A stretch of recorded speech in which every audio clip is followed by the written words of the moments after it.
warahmatullahi wabarakatuh. Perkenalkan, nama saya Raden Yoyo Yoyana Hastuti dari SMA Negeri 1 Dayakolot, Kabupaten Bandung. Saat ini saya akan menyampaikan video media pembelajaran digunakan untuk input aktivitas indikator kinerja individu sebagai laporan sasaran kinerja pegawai di aplikasi TRK. Identitas video pembelajaran adalah mata pelajaran ekonomi dengan materi indeks harga dan inflasi, ditujukan untuk siswa kelas 11 semester 1 atau ganjil.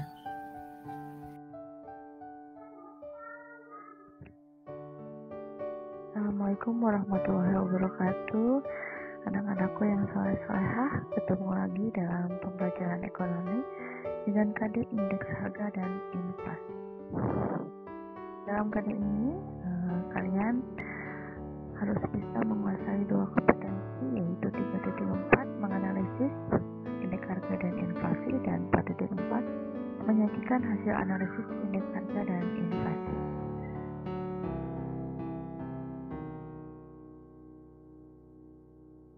Cara menghitung laju inflasi kita lihat dari rumusnya, yaitu IHT dikurangi IHT minus 1 dikali 100% dibagi IHT minus 1. Keterangannya, apa itu IHT? IHT adalah indeks harga tahun tertentu atau tahun terhitung. Sedangkan IHT minus 1 adalah indeks harga tahun sebelumnya. Mari kita masukkan ke dalam contoh soal. Coba kalian perhatikan data berikut ini. Ada data jenis bahan pokok, kemudian ada harganya, harga tahun 2013 dan harga tahun 2014. Dengan barang yang sama, mari kita lihat. Beras per kilogram tahun 2013 7.600, tahun 2014 8.000. Apakah terjadi kenaikan atau penurunan? Ya, betul, terjadi kenaikan. Berapa kenaikannya? Nanti kita hitung di dalam laju inflasi. Ini dari data ini, maka kita akan masukkan ke dalam rumus yang tadi kita sudah lihat yang ini, ya.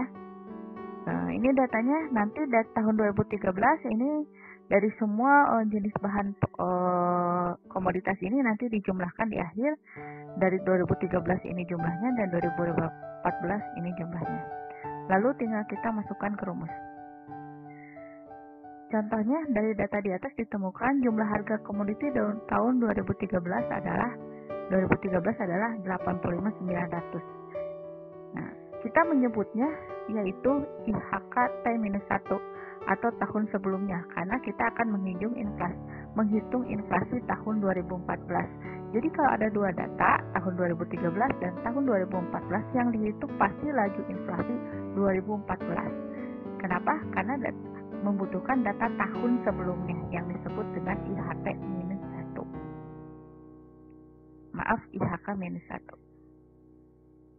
Nah, yang tadi yang 85.900 tahun 2013 disebut IHK-1 atau indeks harga konsumen tahun sebelumnya. Ya. Kemudian jumlah harga komoditi tahun 2014 adalah 94.000. Kita sebut ini sebagai indeks harga konsumen tahun yang dihitung, gitu kan? Jadi pertanyaannya, berapakah laju inflasi tahun 2014? Dari data tersebut kita masukkan ke dalam rumus, yaitu rumusnya IHT-T, ya, tahun terhitung tahun 2014 dikurangi IHT-T-1 atau indeks harga konsumen tahun sebelumnya, kan?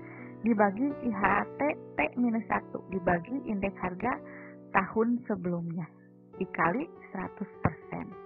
Kita tahu datanya bahwa IHT itu adalah 94.000 dikurangi IHT-1 85.900 dibagi IHT-T-1 yaitu 85.900 dikali 100%. Hasilnya menjadi 0,94%.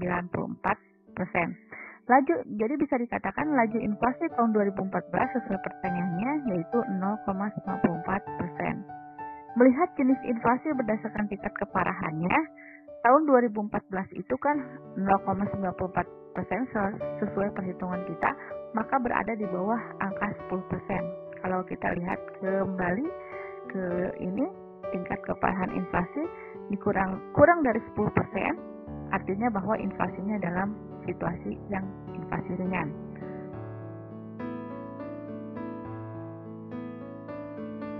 .94 kan di bawah dari 10%, maka berada di bawah maka disebut sebagai jenis inflasi ringan. Maaf kalian tidak melihat ini hampir 100 ya, tapi 0,9. Jadi kita melihat satu digit setelah 0 saja. Oke. Sekarang bagaimana dampak inflasi ini? Dampak inflasi akan terjadi pada berbagai pihak. Pertama, pihak pemilik pendapatan tetap dan tidak tetap. Nah, yang pemilik pendapatan tetap contohnya PNS, gajinya tetap gitu ya, setiap bulannya. Ini akan dirugikan karena dia harus membeli barang-barang dengan harga yang naik, sedangkan gajinya tetap. Sedangkan pemilik pendapatan tidak tetap bisa diuntungkan. Artinya begini, ketika harga barang naik, gaji dia pun akan naik oleh perusahaan dinaikkan. Karena perusahaan memiliki keuntungan, maka gaji karyawan dinaikkan. Dengan demikian dia memiliki keuntungan. Sedangkan bagi penabung dirugikan karena nilai uang semakin menurun. Artinya ketika dia menyimpan uang di bank, uangnya itu tidak akan bertambah. Karena yang bertambah itu justru ketika dia membelanjakan.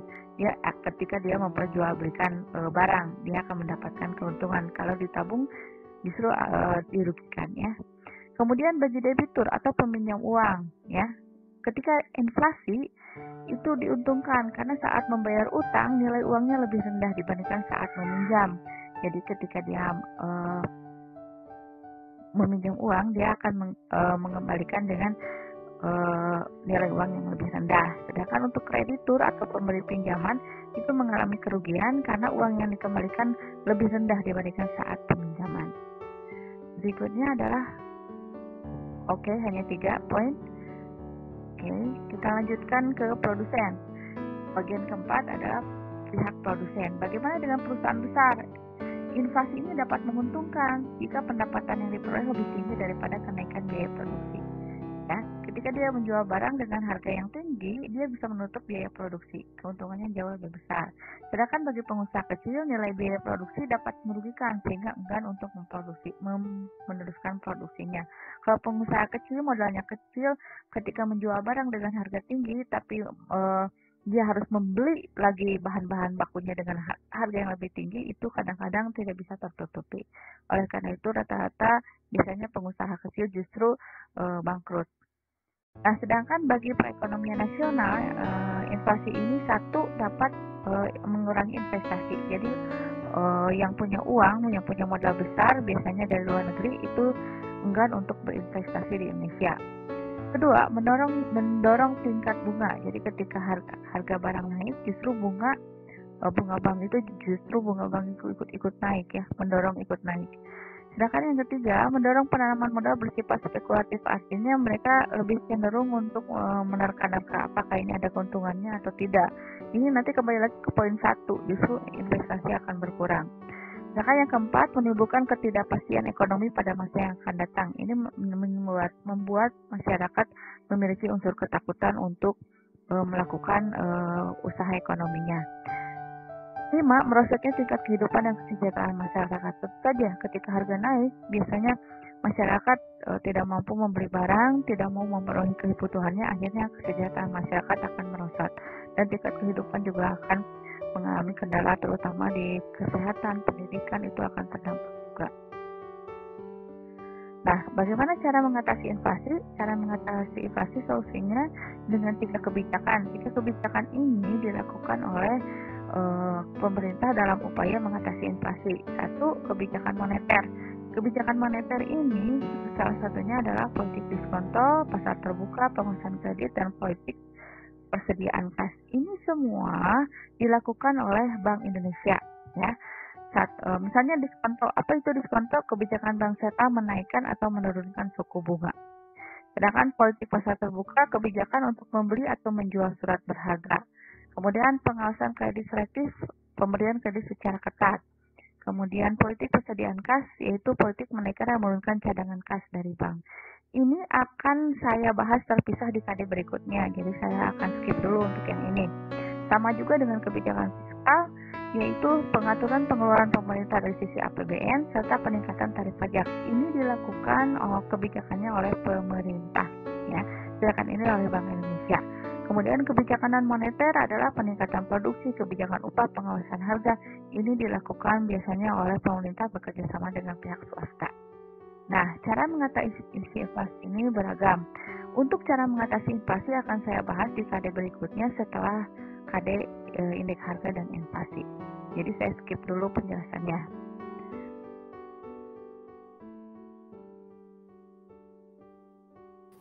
Demikian video pembelajaran mengenai indeks harga dan inflasi. Semoga bermanfaat. It is the supreme art of all the teacher to awaken joy in creativity expression and knowledge. Adalah karena seni keunggulan para guru yang telah membangun kebahagiaan dengan ekspresi kreatif dari ilmu pengetahuan. Wassalam.